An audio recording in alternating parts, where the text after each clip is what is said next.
Hey guys, tonight we settle in beside a river you probably shouldn't trust. Imagine trudging through dry sand and scrub, your sandals filling with dust, when suddenly, there it is, a shining band of water cutting across the land, rippling in the wrong direction. The reeds lean strangely, fishtails glinting as they leap against the flow, and you pause, because the current is not heading downstream, it's rolling back, sliding uphill, as if the whole world has forgotten which way gravity works. You probably won't survive this river, not if you're planning to paddle a canoe or drink too deeply, but you're safe enough here, tucked under your blanket, listening. So, before you get comfortable, take a moment to like the video and subscribe, but only if you genuinely enjoy what I do here. And while you're at it, tell me your location and what time it is where you're watching from. I love seeing where everyone is drifting off to sleep. Now, dim the lights, maybe turn on a fan for that soft background hum, and let's ease into tonight's journey together. The first thing that strikes you isn't just the strange direction of the current, it's the sound. Water usually laps with a forward rush, crashing, tumbling, colliding with the rocks. Here, it's softer, like a sigh being pulled back into a chest, a murmur running in reverse. You dip your hand in, and instead of being carried away, your fingers are nudged upstream. The sensation is disorienting, like standing on an escalator that runs backward just when you try to step forward. Legends cling to this place like damp moss. The people who live near the banks whisper that it began centuries ago, maybe when a jealous sorcerer cursed the valley so that time itself would not move correctly. Historians still argue whether this river was inspired by real phenomena, like tidal bores, where water pushes inland against a current, or whether it's pure imagination, an allegory cooked up in the spice-scented evenings of storytellers. Either way, here you stand, facing water that doesn't believe in your physics textbooks. As you follow its edge, you notice the land is oddly arranged too. Trees bend slightly upstream, as if the current pulls at their roots. Dead leaves drift not down the waterway but up, collecting in strange tangles where the river begins instead of where it should end. Quirky local superstition says if you drop a personal item, say a coin or a button, it won't wash away from you but instead crawl back to where it was first lost. Villagers swear this explains why nothing ever truly disappears near the river. Maybe that's convenient for your car keys, though losing your diary might be less fun when it shows up years later, floating back to you with soggy pages. Your sandals crunch on pebbles smoothed by centuries of confusion.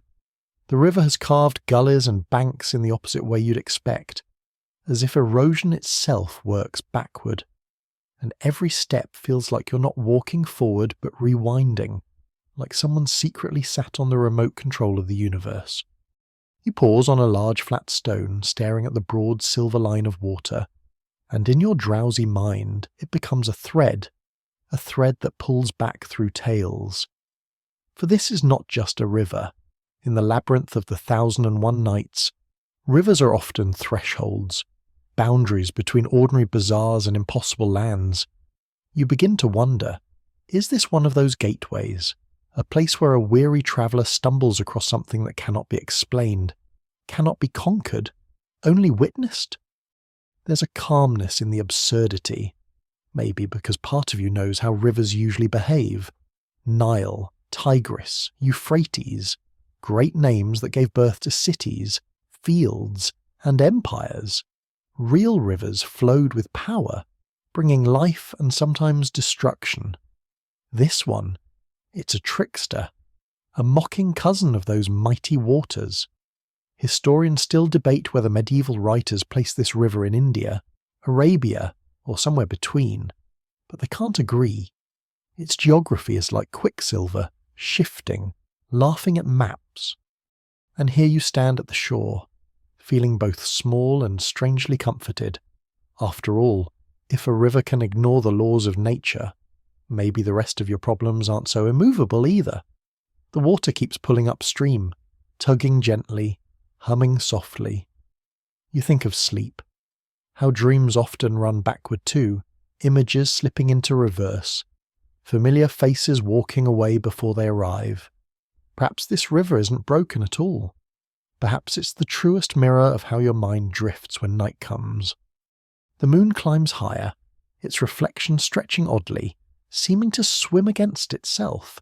And the longer you watch, the more the absurd becomes ordinary, until you're not asking why anymore. You're simply letting the backward flow lull you, a strange current carrying you into the rest of the story. The river keeps whispering, but the voice that reaches you next isn't the current. It's a man leaning on a battered pole, his nets dripping. His beard is the colour of salt and storm clouds, his robe patched more times than you can count. He's been here longer than the reeds, longer than the stones you're walking on. And the first thing he does is squint at you the way people do when they already assume you're about to make a terrible decision. "You're not thinking of fishing here, are you?" he asks, voice raspy, as though sand has been caught in his throat for years. Before you can answer, he spits into the water, though strangely, the droplets climb upstream instead of dispersing. "The fish don't behave," he mutters. "They leap into baskets before you even bait the hooks." Sounds like a blessing, doesn't it? But the old-timers knew better. Nothing that easy ever ends well. He crouches by his catch. Sure enough, the basket is flopping with silver scales, yet you didn't see him cast a single net. It's as if the river itself has decided to supply him. Fish determined to swim backward into their own doom. That would be convenient if you were feeding an army, or just too lazy to fry your own dinner. But you get the sense this man doesn't find it amusing. Here's a mainstream fact to anchor you. Fishermen along the Nile, in real history, worked with currents in careful rhythm, their livelihoods bound to predictable floods. Ancient Egyptian tax records even listed fish catches because the state wanted its share. But here, by this fantastical river, those rhythms are broken. The fishermen insist his catch comes whether he wants it or not, and he claims refusing the fish only brings bad luck. "They jump into your arms," he says, "and if you throw them back, the river remembers your insult." You laugh nervously, half because you don't believe him, half because you absolutely do. It's one of those paradoxes, like when you double-check your locked door even though you know it's fine. Quirky legend holds that one fisherman once tried to escape the river's generosity, selling his house and moving inland. But each night, fish showed up on his doorstep anyway, wriggling against the floorboards, demanding he accept them. Some say he went mad, eating nothing but fish until he started to smell like the river itself. The old man eyes you, noticing your sceptical grin. Historians still argue whether the backward river ever existed, he sighs. But here you are, standing on its bank, aren't you? He's got you there. Even in the world of bedtime stories, it's hard to out-argue lived experience.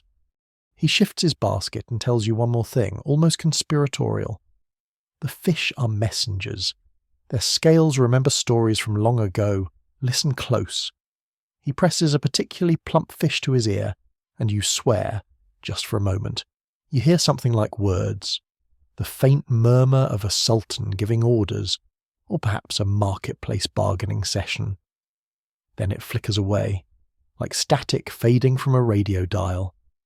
The fisherman chuckles at your stunned face. You hear them too. They swim upstream because they're chasing their own beginnings.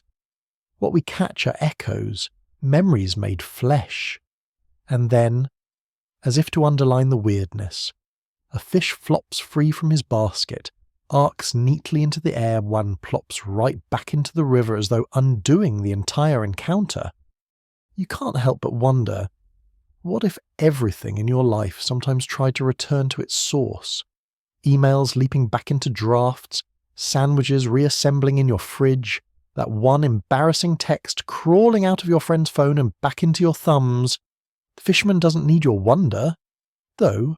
He shrugs, picks up his net, and trudges downstream, though the water stubbornly flows in the opposite direction. And just like that, you're left alone again, only now. The silence feels different, weighted by his warning. You glance at the river, half expecting a dozen fish to leap directly at your shoes, forcing you into some cosmic contract. But instead, the surface stays calm, mocking, patient, waiting for you to step closer. The fisherman's figure disappears into the reeds. You realize he never told you his name, and maybe he doesn't need one. After all, on a river that rejects the future, names probably circle back to their origins too, vanishing the moment they're spoken.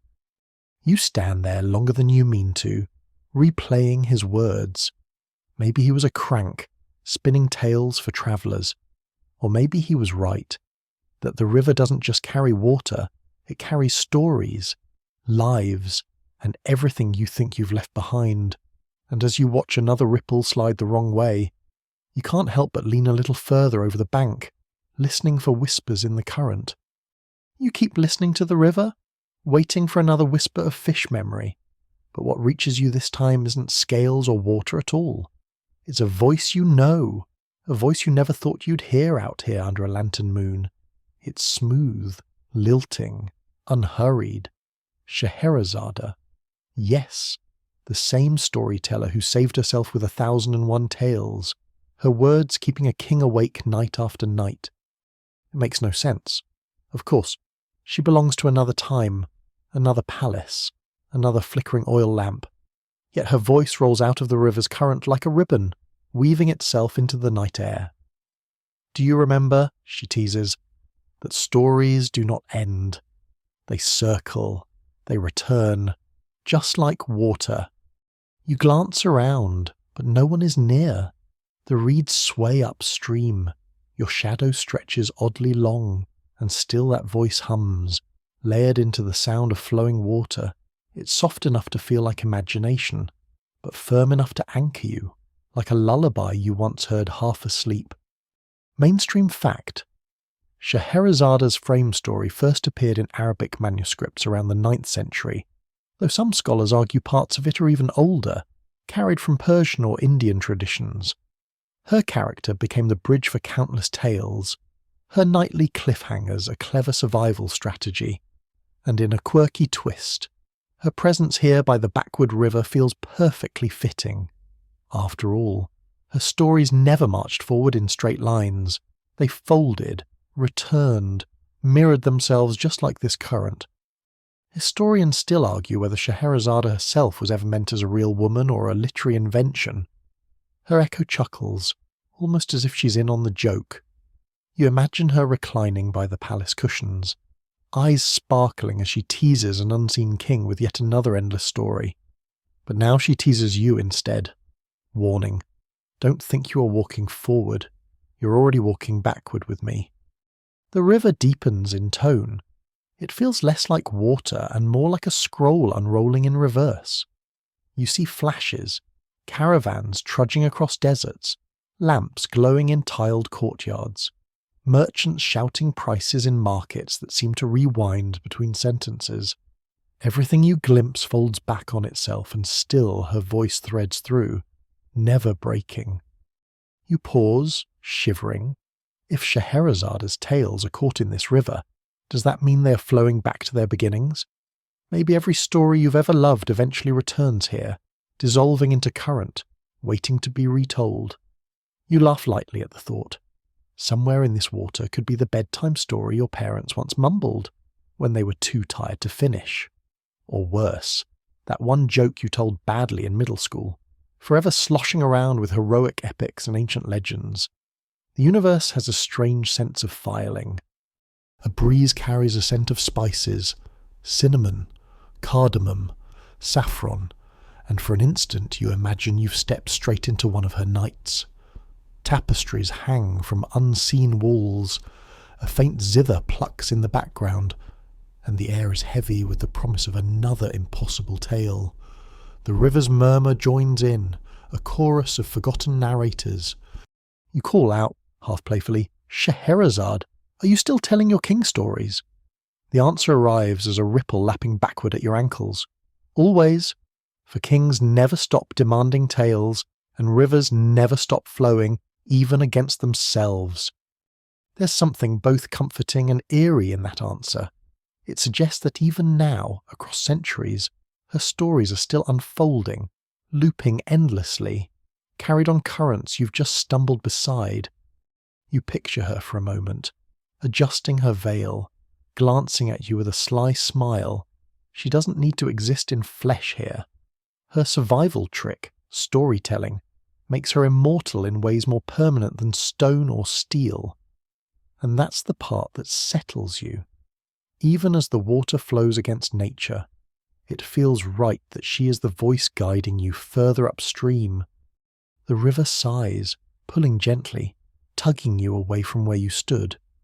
Her whisper fades into the reeds, though you're certain if you pause long enough, you'll hear it again. But the current insists on motion. Even backward, it insists. So you lift your feet and let yourself be carried toward the next bend, still smiling at the idea that the greatest storyteller of all time just borrowed your ear. The whisper of Scheherazade fades, but the river keeps drawing you along until its banks widen into a city that seems stitched together from both dream and logic. Lanterns hang backward, flames curling downward into wicks instead of climbing into smoke. Market stalls stand open, though you swear some are already being packed up before they even display their wares. It's a city of inverted trade, and your feet crunch on streets that hum with the chatter of a marketplace gone slightly wrong. You step into the bazaar, and at once you notice coins rolling in odd ways, not from palms into purses, but from purses back into palms. A boy hands over a bundle of dates, and instead of receiving money, the copper coins slide back into his basket as if refunding his generosity. He doesn't look confused. He barely notices. To him, this is normal. Mainstream fact: medieval markets, whether in Baghdad, Cairo, or Samarkand, were bustling networks of goods moving across continents. Spices from India, glass from Syria, silks from China. Trade kept empires alive. But here, history has been flipped. Instead of commerce creating futures, you see it collapsing into its origins, as if wealth refuses to leave its source. One quirky rumour drifts to your ears. Locals believe this backward economy keeps them safe from greed. Money cannot be hoarded here, a merchant explains with a shrug. It always finds its way home.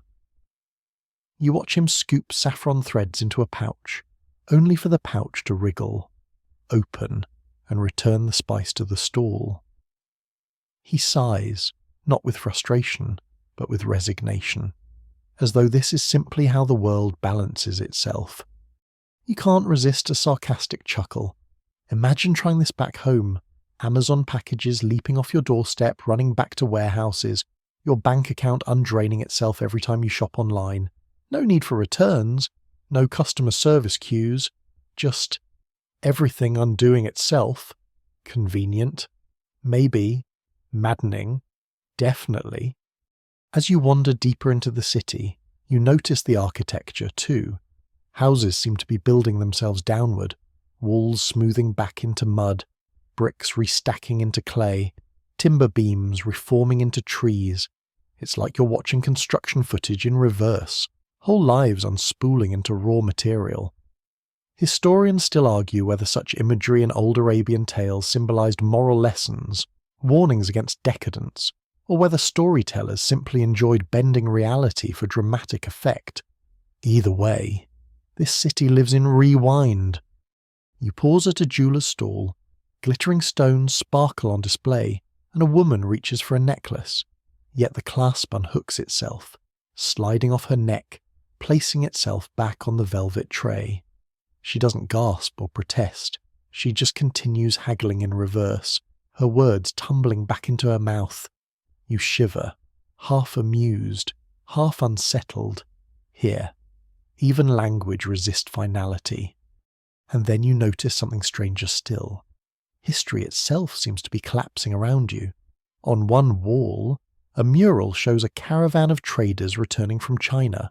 Only the longer you watch, the camels unwalk, the silk bundles vanish into nothing, and the mural restores itself to blank plaster. The city doesn't just exist in reverse, it insists that events undo themselves. A boy selling bread catches your eye and grins as though sensing your confusion. "Don't worry," he says, tearing a loaf in half, but before you can reach for it, the crumbs leap back into place, the halves rejoin, and the loaf is whole again. "It's easier this way," he adds cheerfully. You're not sure if he's joking or if he's just lived too long beside the river. Your head spins. You think about your own life. If this river city had its way, every decision you've ever made would creep backward. Embarrassing moments would slide into safety. Mistakes would fold back into blank pages. Even victories would vanish into preparation. There's comfort in that idea. Who wouldn't want to redo? But there's also a danger. Without finality, how would anything ever matter? The crowd presses around you, voices buzzing in a rhythm that feels like rewinding tape. You try to focus, grounding yourself with one last detail, the smell of spices, cumin, coriander, cinnamon, aromas you know from real-world history, proof that caravans did bring these treasures to Middle Eastern bazaars. But here, the scents grow faint, as though drifting back into unopened sacks, refusing to belong to the present moment. By the time you reach the edge of the market, you feel both dazzled and disoriented. The city doesn't want you to buy or sell, to add or subtract. It only wants you to witness how easily everything can return to its beginning. And somewhere, deep in your chest, you wonder if maybe you've already walked these streets before, only now retracing them in the opposite direction. The bazaar fades behind you, its coins and voices folding back into silence. The river keeps tugging upstream until you notice a structure rising from the bank, a fortress of sandstone, scarred with old banners fluttering against the wrong wind. Guards stand stiff as statues at the gate, their spears angled toward the sky like frozen lightning. You'd think nothing unusual was happening, if not for the air thick with tension and the official parchment nailed crookedly to the gate. It's a decree, stamped with the heavy seal of a sultan long dead. His words are bold, chiseled into command. The river that flows against the world must be damned. Its rebellion against nature shall be stopped.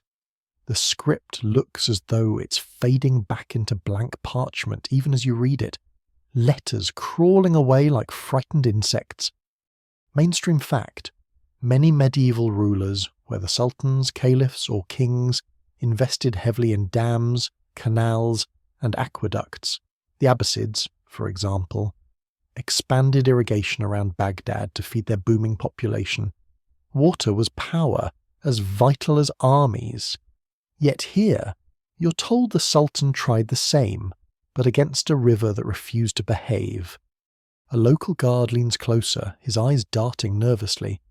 "He brought engineers," the man whispers. "Mathematicians, astrologers, men who measured the heavens. They mapped the river, built wooden models, spoke in equations, but each night their drawings vanished, ink flowing back into pens, parchment bleaching itself white." You can almost picture it. Exhausted scholars staring at empty pages, swearing they'd filled them with calculations hours earlier. One quirky rumour insists the engineers didn't just vanish in frustration, they were swallowed by the river itself. Townsfolk claim to have seen men walking into tents at dusk, only for the canvas to unzip itself at dawn, empty, bedrolls folding neatly as if erasing their presence. Historians still argue whether such vanishings were metaphors, the guard admits, or whether the river really took them back to where they came from. He shrugs, unwilling to commit either way.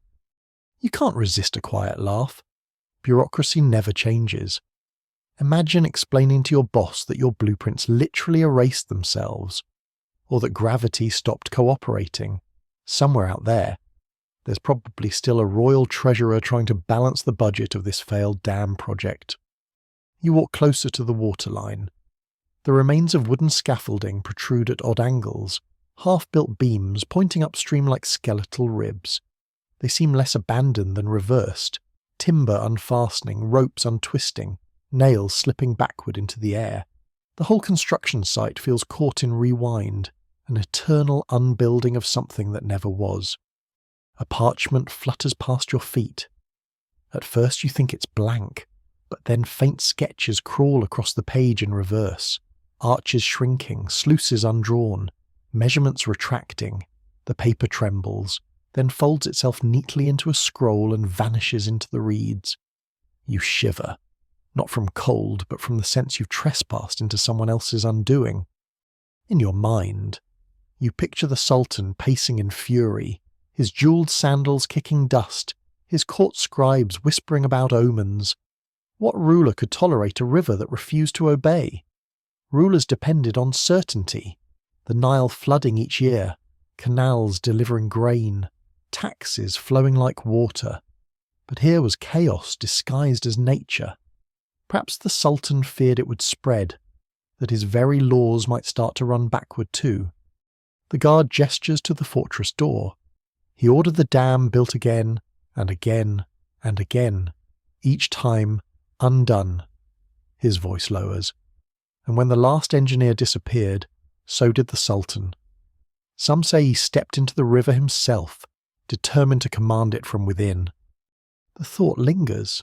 You imagine him, crown heavy, robes gleaming, anger sparking, wading into the silver current, instead of drowning. Perhaps he's still walking backward upstream, endlessly returning to the moment before he gave the decree. A ruler trapped in a loop, a man erased by the very thing he sought to conquer. You let your gaze drift from the fortress back to the flowing water. The moonlight paints it like liquid mercury, rippling with secrets. For the first time, you wonder if resisting it is pointless. Everything near this river seems to unravel.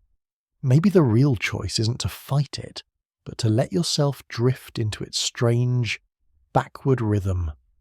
The fortress wall crumbles quietly behind you, stones sliding back into soil as if the earth is reclaiming its loan, and you move onward, following the current's impossible path toward whatever unravelling waits around the bend. The river draws you farther upstream until the fortress fades into mist, its dissolving stones echoing like soft thunder. Soon, a new silhouette rises on the bank, a tower of pale marble, octagonal and slender, capped with a dome of copper gone green with age. Windows are cut into it like the slits of a lantern, glowing faintly from within though no torch burns. You step closer, and the air shifts, and smells of chalk, ink, and smoke, as though you've entered a scholar's dream.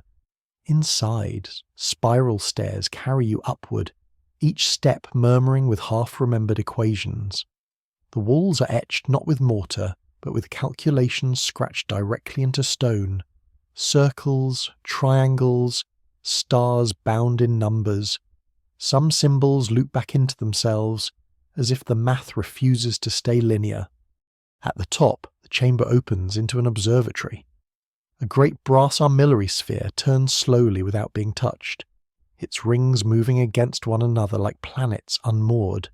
Nearby, parchment sheets float in the air, not pinned or tied, but orbiting in slow circles around a desk littered with quills.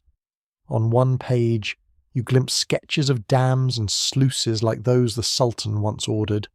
On another, diagrams of storms spiralling like seashells. Mainstream fact. Medieval alchemists and early natural philosophers often blurred science and mysticism. They charted the stars not only to predict eclipses, but to align earthly works with cosmic harmony. In Islamic Spain, the polymath Ibn Khalaf al-Muradi described water clocks and hydraulic devices in manuscripts filled with both mechanics and symbolism. Science was never just practical, it was celestial.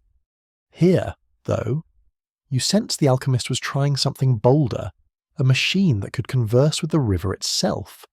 A half-built contraption rests in the centre of the room, copper rods pointing outward, glass spheres glimmering with trapped rain, mirrors angled toward the dome's narrow skylight.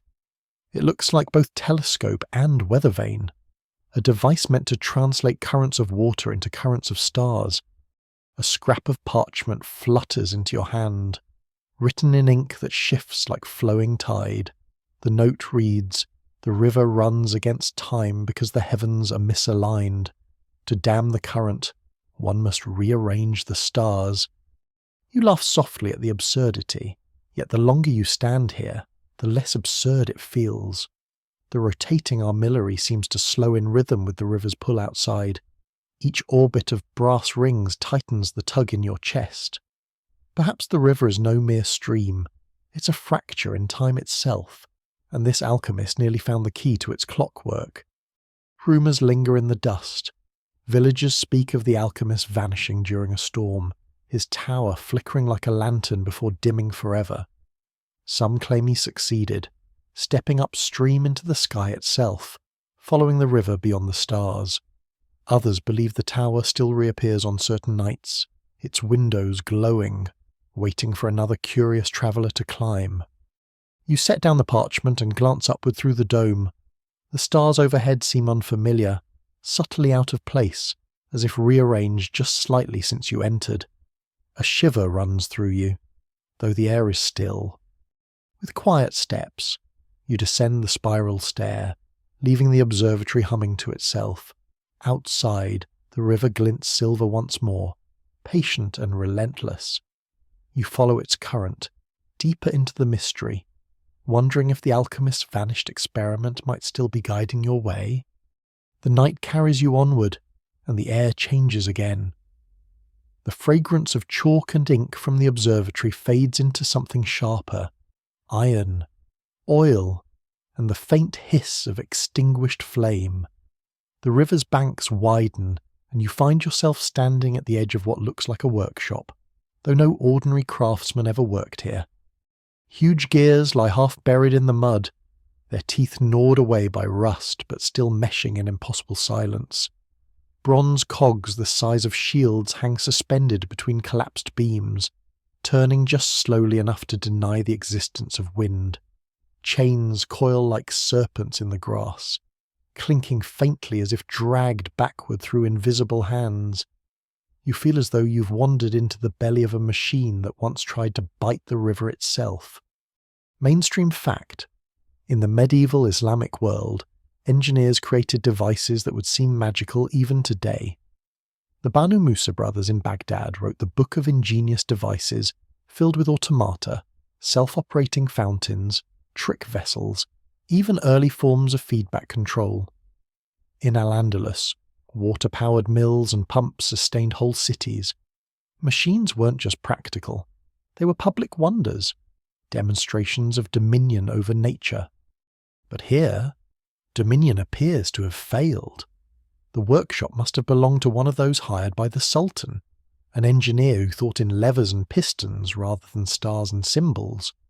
Where the alchemist sought harmony, this one clearly sought control. Timber scaffolds lean at odd angles, supporting fragments of a colossal wheel meant to straddle the river. Its spokes are backward bent, as though it was designed to catch the upstream current and spin with it. The logic makes your head ache. A water wheel designed to turn the wrong way. A whisper carries on the wind. Locals still speak of the engineer as a stubborn man, a genius too proud to admit defeat. One story claims he built mechanical birds to scout the river's source, brass sparrows flapping their wings with the power of coiled springs.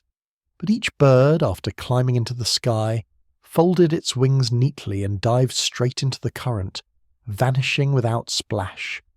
Whether the machines failed or were claimed, no one knows. Here comes your quirky tidbit. Travellers swear the workshop sometimes wakes. At dusk, gears grind backward into place, sparks flash, and the giant wheel heaves upright only to crumble again. Some insist they've heard the engineer himself shouting commands from within, though his voice sounds reversed, words spilling out like a chant unspooled from its end. Historians still argue whether these tales preserve echoes of real hydraulic experiments, you muse aloud, or whether they're just folk tales embroidered around collapsed timbers and scrap metal. But your eyes tell you the truth feels slipperier. The machine parts don't look abandoned, they look undone, slowly retracting into ore and soil, as though the world is reclaiming the very idea of invention. You brush your hand along one corroded cog, and for a heartbeat the whole structure shudders. A faint hum rises, gears tremble, and the river pulses in time with the sound. Then, as quickly as it began, everything freezes, the silence snapping shut like a lid. You withdraw your hand fast, half laughing at your own nerves.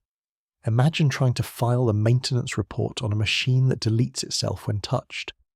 Stepping back, you let the river guide you past the wreckage. The grass swallows the last glint of bronze, the night swallows your echoing footsteps. Somewhere behind you, a gear unwinds with a sigh, spinning not forward, not backward, but into nothing at all. And so you walk on, following the impossible current, deeper into the story of a river that unbuilds whatever dares to master it. The river bends, and with it the land softens into orchards, rows of pomegranate trees heavy with fruit, their roots clutching the backward-moving current. The air is sweeter here, carrying the tang of ripened rind and crushed leaves. For a moment you think you've stumbled into an oasis of calm, but then you notice the fruit itself, pomegranates splitting open in reverse, ruby seeds leaping back into their skins, juice stains vanishing from the soil as though the earth refuses to be fed. Between the trees rises a grand courtyard, half palace, half library. Its arches glow with lamplight though no flame burns. The stone floor is lined with mosaics of flowing rivers, each one depicted curling upstream toward the source. You step beneath a colonnade, where scrolls float above the marble tables as if the scholars walked away only moments ago. They haven't decayed, they've simply undone themselves. Mainstream fact: the great libraries of the Islamic Golden Age, Baghdad's House of Wisdom, Cairo's Dar al-Hikmah, Cordoba's vast collection, were not just book repositories. They were centres of translation, copying, and debate, where Greek, Persian, and Indian texts were studied side by side. Knowledge was power, sometimes more than armies or gold. But this place, it feels like a parody of scholarship. Each time you try to read a scroll, the ink retreats across the page, unspelling its words until only empty vellum remains. Shelves that look full from afar dissolve into bare wood when you approach. A scholar's desk seems neatly arranged, until the quill lifts, scribbles a sentence backward, and vanishes into its own inkpot. The locals have a story. This was once the library of the river, where scholars tried to preserve its mysteries in writing. They wrote entire chronicles of its rebellion against nature, yet every dawn their pages erase themselves, their memories fading until only the attempt lingered. One rumour insists the scholars began tattooing their notes into their own skin, hoping flesh would hold what parchment could not. But even then, the markings slid away overnight, as though memory itself was rewound. Quirky tidbit: some travellers believe that on certain nights you can hear the library debating itself. Pages rustle though no one turns them, scrolls unfurl, and voices drift out. Lectures on astronomy, theology, hydraulic engineering, all in reverse. A chorus of knowledge recited backward to the river. Historians still argue whether such tales hide the echoes of real, vanished archives, you whisper, or whether they're allegories for how fragile memory can be, especially in empires where floods, fires, and conquest erased centuries of learning. After all, Baghdad's House of Wisdom was said to have been destroyed when the Mongols sacked the city in 1258. Its books tossed into the Tigris until the river ran black with ink. But here, the river runs silver, not black. And as you lean against a pillar, you feel a strange resistance, not pushing you away, but pulling you back, as though the library itself wants you to forget you were ever here. You close your eyes, focus on the rustle of unseen pages, the perfume of pomegranates resealing themselves on the trees outside. You leave quickly, before the place can erase the memory of your own steps. Outside, the moonlight catches the current again, reminding you of the journey still tugging you upstream. The orchard sways behind you, fruit ripening backward, knowledge retreating into silence. You follow the river, wondering how much of what you've seen will remain yours by morning. The orchard fades behind you, and the night air thickens with the smell of smoke and ash. At first you think the river has carried you into a wasteland, but then you see shapes, stone towers, toppled and half-buried, their edges glowing faintly as though still hot from some forgotten fire. You've entered ruins, and yet the strangest thing is how they seem to collapse in reverse. Blocks rising slightly from the ground, then settling back into rubble again, like a city trying and failing to rebuild itself every few breaths. You tread carefully between shattered columns.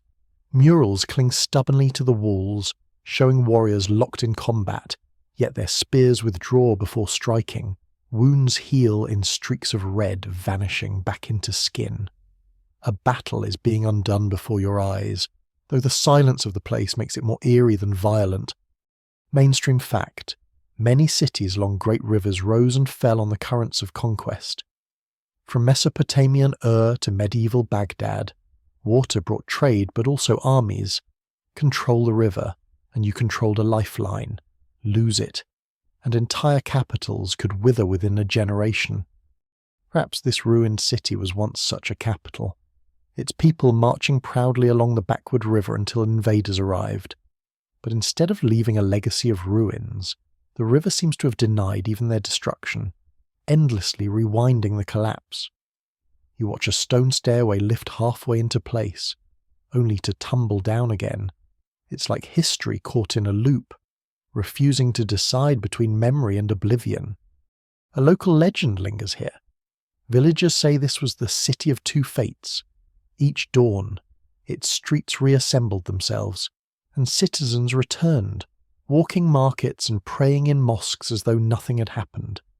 By dusk, flames devoured it again, towers crumbling, cries echoing, and then vanishing.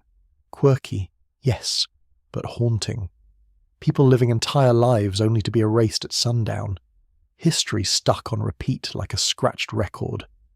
Historians still argue whether such stories are metaphors, you murmur, for the way cities were rebuilt after conquest, always haunted by the memory of their fall, or whether people really believed they saw walls rise and fall with each turn of the sun.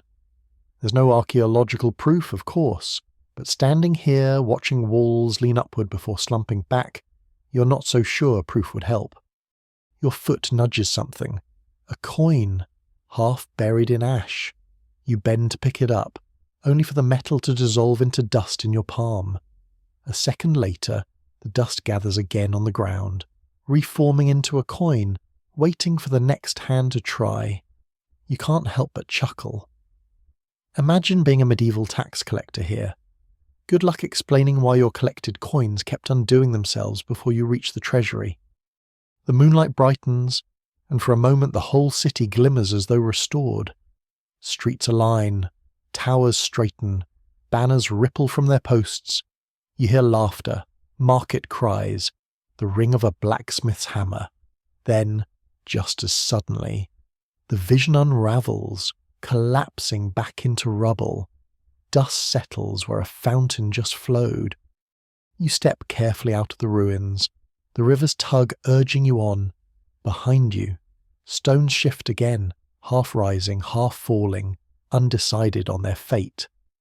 Ahead, the current glows silver, pulling you toward another mystery.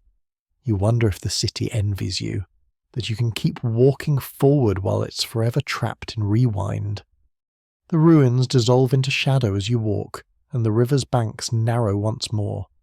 This time, the air is thick not with smoke but with music, faint strings and the tapping of drums, carried upstream on a breeze that seems to hum in rhythm with the current. You crest a low hill and find yourself staring at a great pavilion rising from the water's edge. Its silken canopy shimmers as though woven from moonlight itself, and inside you see dancers moving in slow circles. They don't dance forward, though.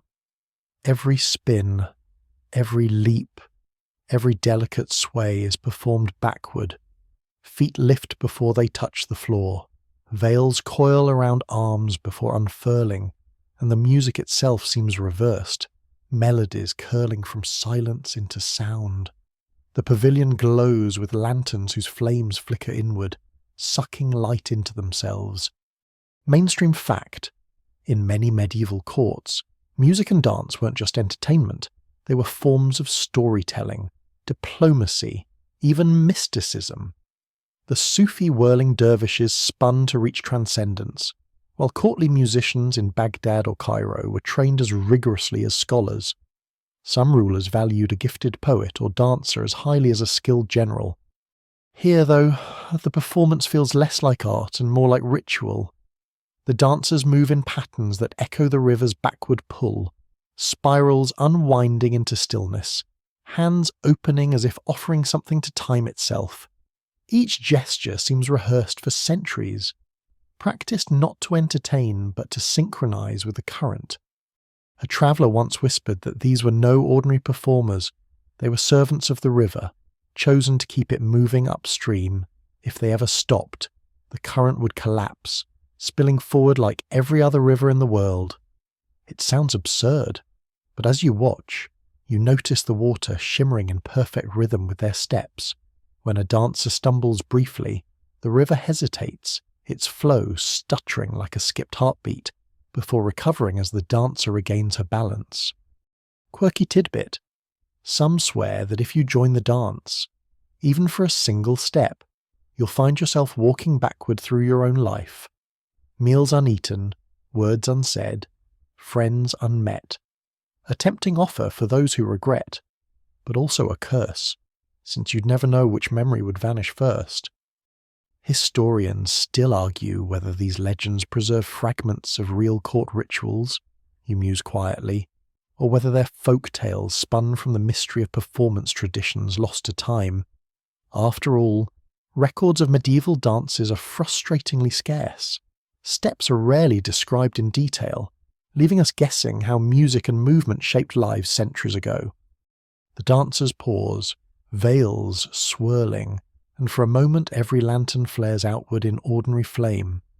You glimpse faces beneath the silk, calm, serene, yet strangely ageless, as though they've been repeating this reversed choreography for centuries.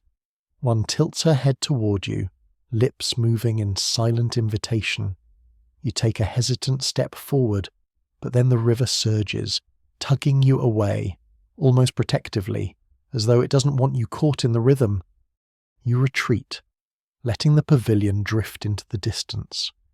The music lingers behind you, a reversed melody unspooling through the night air, fading into the rush of the current. For a long time you walk in silence, your feet still itching with the echo of the dance, the river whispering that some steps are not meant for you. The music fades into the night, replaced by a sound subtler but heavier, whispers. They ride on the current, curling around your ears, too low to understand but too insistent to ignore. You follow the river as it narrows into a gorge, its walls steep and black with moss. Here the moon barely reaches, and the water glimmers like liquid ink. As you walk, the whispers sharpen. They aren't words exactly, more like memories, tugging at you in fragments, a childhood face, a conversation half forgotten, a laugh you once heard in another season. The gorge seems to be echoing pieces of your own life, as though the river has cracked your memories open and is playing them backward for its own amusement. Mainstream fact: in many medieval traditions, rivers were thought to carry souls as well as water. The Styx of Greek lore bound oaths. The Vaitana in Hindu belief carried spirits across. In Islam, the rivers of paradise symbolized eternal life. Water was never just physical. It was spiritual transport, memory given current. You lean against the damp stone and realize the gorge itself is carved with reliefs.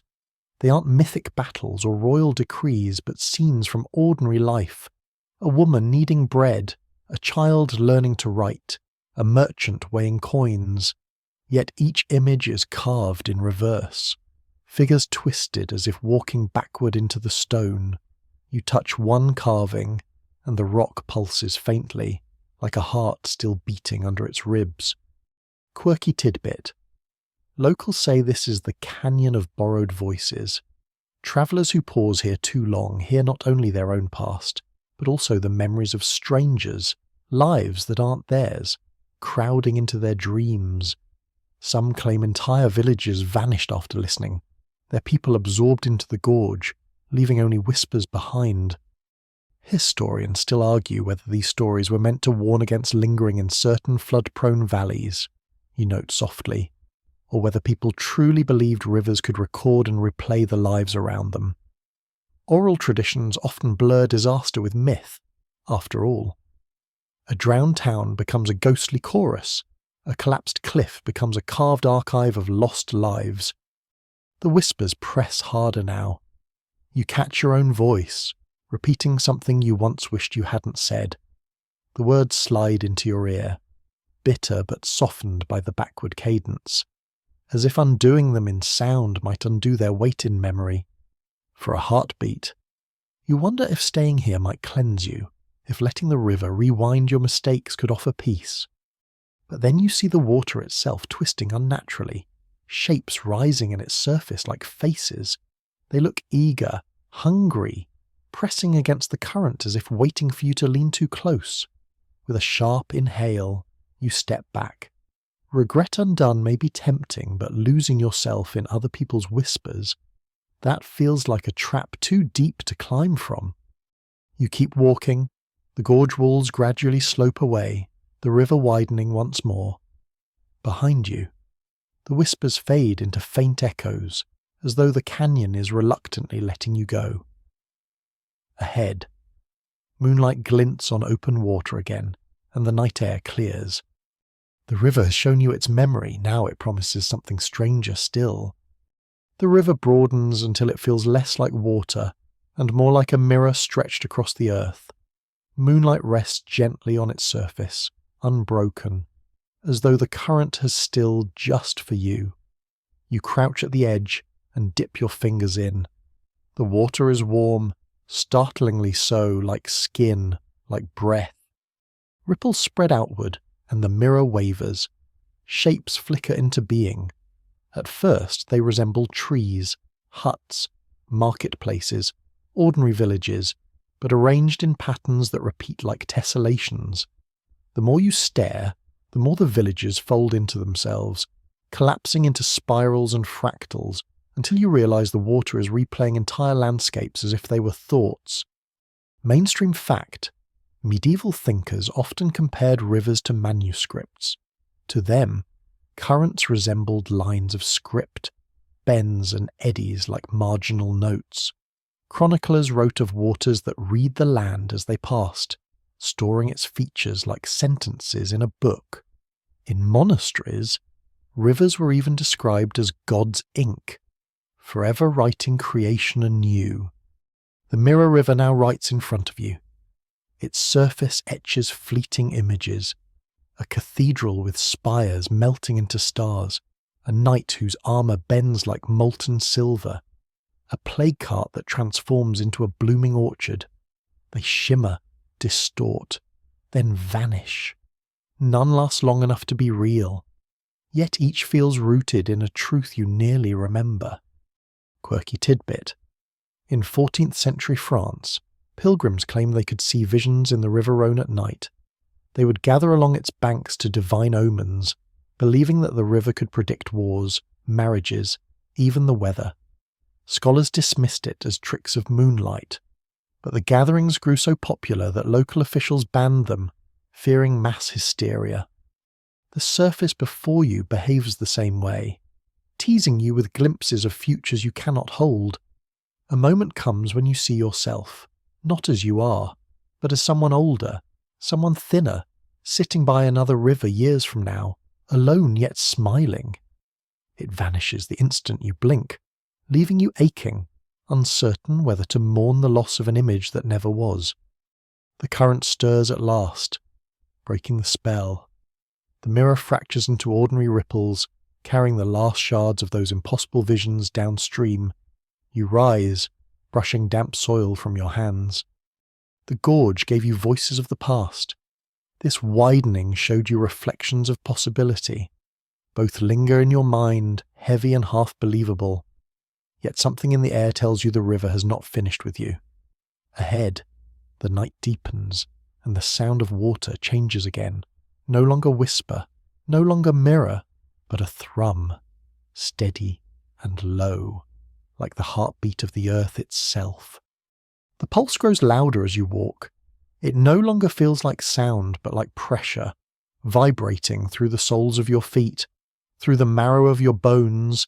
Each step syncs with it, until you are no longer sure whether you're following the rhythm or it is pulling you forward. The river narrows again, its surface quickening, but this time it doesn't murmur, it drones, like a giant instrument being bowed by unseen hands. The air quivers, pebbles at the edge rattle in place. Even the moonlight seems to shake, breaking into tiny shards across the current. Mainstream fact: medieval cosmology often described the world as a great harmony, a musica universalis, or music of the spheres. The movement of stars and the flow of rivers were thought to play notes in an inaudible but perfect composition. Scholars believed that to hear this hidden music, even for a moment, would be to glimpse divine order. And here, in the thrum of the river, you begin to wonder if you're close to such a revelation. Your ears can't decide whether the sound is outside or inside you. It's not melody exactly, but structure, a scaffolding of vibration that hints at patterns beyond human measure. The banks close in, and you step onto a stretch of stone slick with spray. Carvings appear again, but unlike the backward reliefs of the gorge, these are geometric, circles nested inside one another, triangles balanced on points, spirals that never end. You trace one with your hand and feel the stone hum back, as if the markings themselves are resonating with the river's pulse. Quirky tidbit: in certain monasteries, monks experimented with singing directly into wells or cisterns. They swore the echoes changed their chants, carrying the voices upward in harmonies no human throat had made. Some claimed these water choirs revealed the voices of angels. The thought comes unbidden. Perhaps you are standing at the edge of such a choir now, except the voices belong not to angels but to the river itself. The thrum deepens, shifts, then splinters into overtones that almost resemble syllables. You lean closer, straining to listen, until you swear you hear your name carried in the vibration, low, drawn out, unmistakable. A chill runs through you. The river's no longer just memory or mirror, it is awareness. It knows you. You back away, heart hammering, but the sound follows, pressing into your chest with every beat. It doesn't threaten, it doesn't soothe, it simply is immense and undeniable. You realize that whatever comes next will not be seen or heard. It will be felt, inescapable, as if the river itself intends to move through you. Ahead, the gorge opens once more and the thrum swells to a roar. The night promises revelation or ruin or both. The roar ahead is unlike anything you've heard before. Not the crash of rapids, not the boom of a waterfall. It is steadier, mechanical, like gears grinding in the deep. The river widens into a basin, and for the first time since you began walking, you see light that doesn't belong to the moon. It glows from beneath the surface, pale, shifting, as though the water itself is lit from inside. You step to the edge. The basin churns in strange rhythms, whirlpools spinning backward, eddies forming where no current should allow. Then you notice it. Deep below the water, structures move, not ruins, not reeds, but wheels, vast wooden cogs, teeth locking and unlocking, paddles pushing against the current. The river is flowing through a machine. Mainstream fact: medieval engineers did build water-driven mechanisms, mills, pumps, even automata that amazed royal courts. Water wheels powered grindstones, lifted buckets, and drove the gears of clocks. To many, these inventions seemed almost magical, evidence that water could be tricked into labouring like a servant. But here, No servant waits. The river seems to have built its own devices, vast and ancient. Great axles turn in silence, beams push against nothing, and yet the whole structure is active, as if the current itself demands this choreography. A half-sunken platform tilts near the shore. On it lie fragments, parchment soaked into pulp, rusted compasses, a broken astrolabe with its brass face bitten away by time. You kneel and touch one relic. The moment you do, the gears below shift. For a second, the entire river lurches, reversing, then resuming. Your stomach flips with the sudden change, and you stumble back. Quirky tidbit. In old travellers' tales there are rumours of machines beneath rivers that controlled floods or swallowed boats. Most historians dismiss these as allegories for drowned towns. Yet the stories share uncanny details. Wheels that spun without stopping, hidden engines that obeyed no builder. You watch, transfixed, as the submerged machine begins to reveal more of itself. One wheel surfaces briefly. Dripping silver arcs of water, it looks impossibly intact, as though it hasn't aged, its timbers resisting decay. Another rises, turning slowly against the night air before dipping back below. Together they form a rhythm, not unlike the pulse you felt earlier, a mechanical heartbeat answering the river's song. And then you notice the oddest detail. The wheels don't power anything. No millstones grind, no clock ticks. They turn for their own sake, endlessly, a machine that sustains nothing but its own motion. The realization presses on you. This river isn't rebelling against nature. It is nature rewriting itself into order and disorder by turns, building and unbuilding as it pleases. The Sultan's engineers never had a chance. No blueprint could account for a current that writes its own design. A deep tremor rolls through the ground, and the gears below shift again. For an instant, the entire basin gleams with light, so bright you see every ripple outlined in silver fire. In that moment, you feel it. The machine is aware of you, just as the pulse was. It isn't merely flowing. It is watching, waiting. Behind you, the gorge exhales a last whisper. Ahead, the machine turns with growing urgency, as though the river has decided the time has come to draw you into its workings. The river no longer feels like a guide. It feels like a summons. The gears beneath the basin turn faster now, churning with a rhythm you can feel in your ribs. The glow brightens, white, blue and trembling, until the whole night seems underwater. You take one step closer, and the shoreline softens beneath your feet, as though the earth itself is letting go. You whisper to yourself that it's only water, only motion, but the river answers with a new trick. The current bends upward, lifting itself in a column. It's not a fountain, but a spiral, twisting like a staircase built of liquid light. Each step waits, glistening, inviting you to climb. Mainstream fact, spiral staircases fascinated medieval builders. Cathedrals, towers, and fortresses coiled their way upward in stone corkscrews. Some rose clockwise, others against the sun, designed to disorient attackers. But you've never seen a staircase climb against gravity itself. You hesitate, and the first step forms beneath your foot, solid yet fluid, bearing your weight as if eager. With each ascent, memories flicker in the current. You see not just your own past, but the Sultan pacing in fury, the vanished engineers, the villagers whose whispers filled the gorge. Their stories swirl like film reels in reverse, unspooling into silence as you climb past them. Halfway up, the quirky tidbit arrives unbidden. There's a medieval legend of rivers that end not in seas but in the sky, streams that ascend to join constellations, their waters becoming stars. Some said this explained shooting stars, droplets spilling from heaven. Others mocked the idea, yet here you are, halfway to proof. Higher still, and the machine's glow pulses into a shape, a circle, vast and unblinking, like an eye opening in the current.